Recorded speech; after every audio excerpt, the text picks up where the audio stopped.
Fifth Sunday in the Ordinary Time.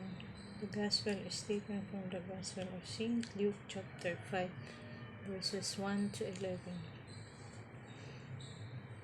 While the crowd was pressing in on Jesus and listening to the word of God, he was standing by the lake of Gennesaret.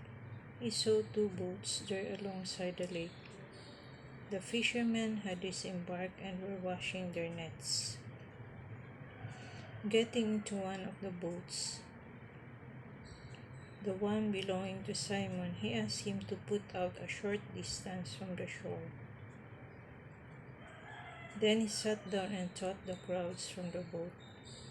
After he had finished speaking, he said to Simon, "Put out into deep water and lower your nets for a catch."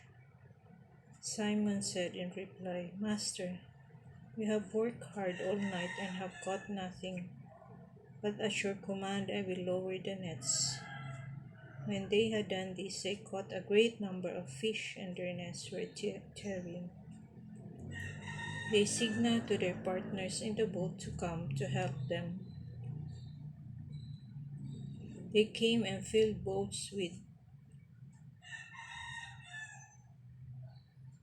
so that they were in danger of sinking. When Simon Peter saw this, he fell at the knees of Jesus and said, "Depart from me, Lord, for I am a sinful man." For astonishment at the catch of fish he had made seized him and all those with him, and likewise James and John, the sons of Zebedee, who were partners of Simon. Jesus said to Simon, "Do not be afraid, from now on you will be catching men." When they brought their boats to the shore, they left everything and followed him. The Gospel of the Lord. Praise to you, Lord Jesus Christ. Please like and subscribe.